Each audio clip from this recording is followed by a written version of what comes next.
Hello and welcome back to this webinar series on Introduction to Excel for Pharmacists. I'm Oliver Hancox, and today we're going to be going through webinar 7, which is the second part of Formulae and Functions. If you haven't watched version 6, head back to the YouTube and watch that one for the start, because this just develops on what we learned in the last session. So today we're going to be looking at averages and if functions. So averages, but using them in the context of an if function or even an and function. So in this case, we've got our table of data that you'll recognize from the previous webinars. But today we're going to start developing this and pulling out bits of data that we can use to generate figures that we talked about in the previous few webinars. So in this case, we can generate our data, for example, and we can develop our data from something simple, which is just going to be your average BMI in this case, through to averages that have a variable or averages that have even two or more variables. So if we start off with the simplest form, so in the last webinar we looked at averages. So in this case we're going to simply use the average function to look at our average BMI. So to start with, we're going to start off with an equal sign like we did in the previous one. So equals average, and we're going to just click on the average sign there. And then in the same way that we did in the last webinar, we're going to select our data range by clicking and dragging down data set. Okay. Great. So we've got our data set there. We're going to finish it off with some brackets, and that is our bracketed range there that it's going to do the average on. Press the enter key, and that shows us that our average BMI in this case is 27.61. And we can change our decimal places by clicking on the in the number function here. We can press the back arrow, and that will reduce us to, let's just say, 1 decimal place here. So our average BMI, that's a really normally distributed group. We've got people of sort of a variety of ages here. We've got smokers, we've got non-smokers, we've got people that are heavier than others. So that is a fairly normally distributed BMI. But if we look at how BMI is affected by whether you're a smoker or not, for example, we can pick out that using from this data. And we can do that by using something called an average if. So that has a variable, a logic test in it. So Excel will look at that, have to make a decision whether it's a yes or a no answer, and then it will carry out the calculation based on the results of that test. So the average if function, in the same way that we did before, we're going to type equals to start with, average, and we're going to scroll down to average if. So if we click on that, we see that it gives us a few instructions here of things we need to add.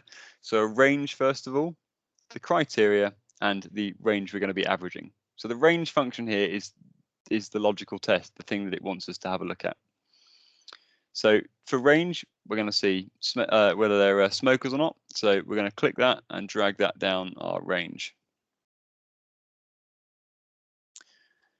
So in this case, we've got our range here, and so we're now going to put a comma in to differentiate between the range, the logic test it wants us to carry out, or we want to carry out, and the criteria. In this case, we're looking for smokers, so we're going to put yes.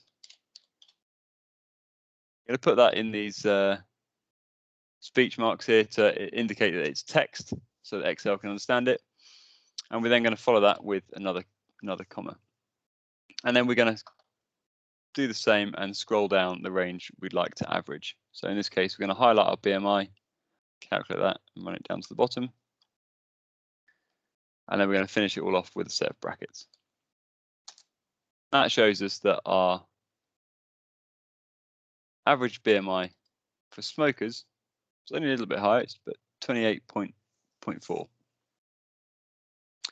So now let's have a look at our range for non-smokers in exactly the same definition as the last one. We're going to do equals average if. And before I go any further, if at this point you'd like to give it a go yourself, then this is a good chance for you to pause the video and crack on with your data set. And then you can, if you can manage it on this, then you can skip forward a little bit to the next section. But if not, then this is a good point for you to give it a go. And then if not, we'll run through it again in a second with this example. So if you've had trouble with it, or you just simply want to watch it again, we're going to run through this again, but for a non-smoker this time. So first of all, we've typed in average if, which is our function, and we're going to select our range, which is going to be the same in this case, so the smoker column.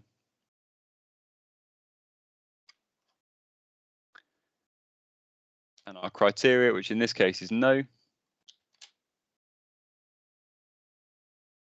It's important in this case that you are case sensitive and you type in exactly what the variable is, because Excel will get confused if you write it in, if you write non-smoker instead of no, it won't know what you mean. And then, so we're going to put a comma in there, and then our average range, we're going to select that again. So select our BMI column and finish it off with some closed brackets. And we can see that our average for a non-smoker is just slightly lower at 27.1. But what about if we want to look at two different variables? We can go above the if function itself. We're simply looking here at just a very simple if function. And we can also start to incorporate something called an AND function in. And that will tell us if something is true or false. And from there, we can develop that back and use the skills that we used in the first two examples here to calculate our average. So in this case, we're after a male smoker. So we've got two different things here. We've got the sex, male, and we've got whether they're a smoker, yes. So how on earth are we going to carry this out? And how are we going to get Excel to be able to differentiate this for us so that we don't have to scroll through and find all the individuals? And this might seem very lazy on a small data set, but as the data set gets larger, and for example, if you have a patient data list with 10,000 patients on, you really don't want to spend all day clicking through each individual one, and you're also introducing human error. Whereas if the formulae are calculated properly, there should not be any error. So in this case, we're after the number of male smokers. So we're going to type in, to start with, if, which is our logical test. So that is going to give us an outcome if true and an outcome if false. And because we're looking at two variables, we're going to say if and that gives us two logical answers. And in this case, we're going to say if C2 is equal to male,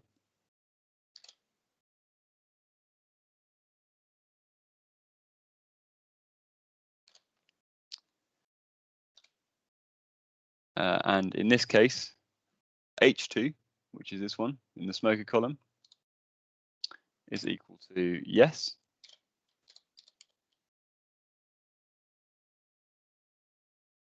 then what we want the logical test to do, if it's true, we would like it to calculate and write true.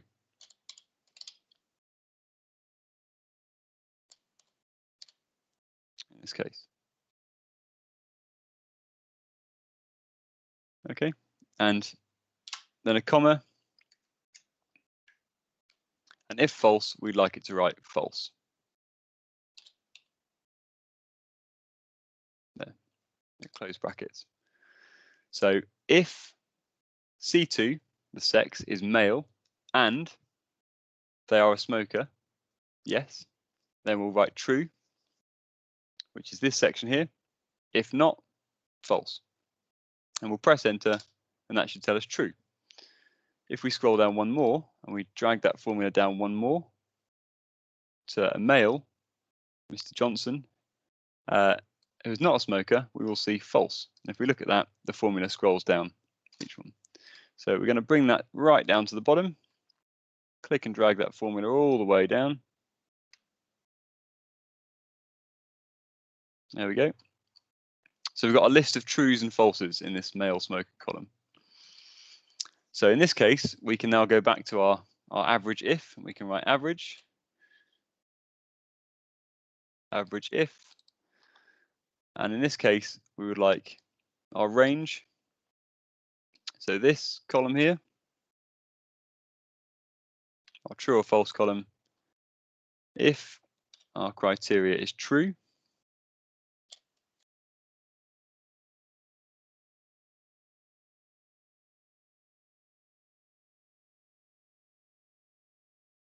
if our criteria is true.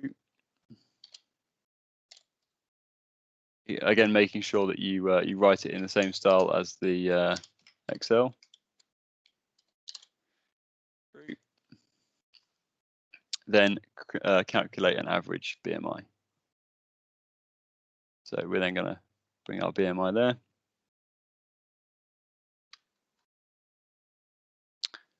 And close the brackets, enter that one, and we can see that our average male smokers here then is then much higher. So the number of males who smoke in this have on average a much higher BMI than the non-smokers. But how do the female smokers compare to that? So we can do exactly the same over here. We can do just as we did before in the same notion. We can type equals if,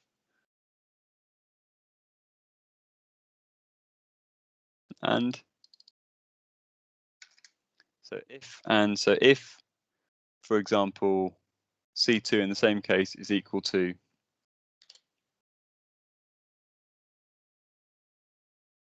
female,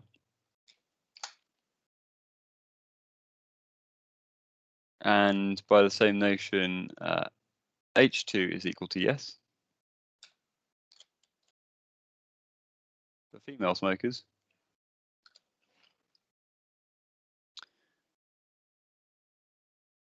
then in this case, we are going to write true.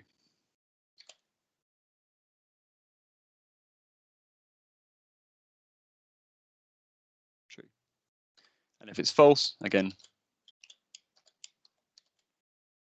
you don't have to use true and false. You can use whatever words you want, but true and false is sort of very simple, easy way of presenting it.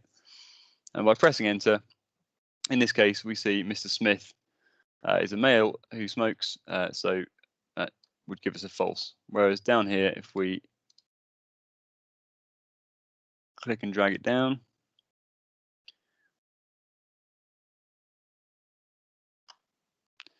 we're able to see that Mrs. Sanders here is indeed female and she smokes, so true.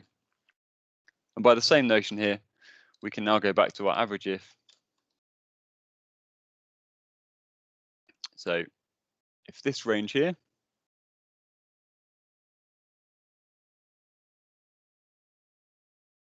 is equal to true, then we're going to then average the BMI.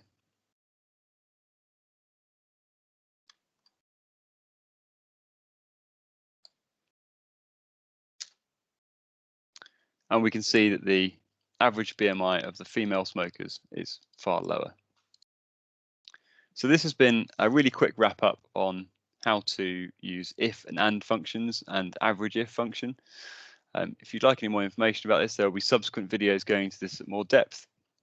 But thank you very much for listening, and we will see you next time.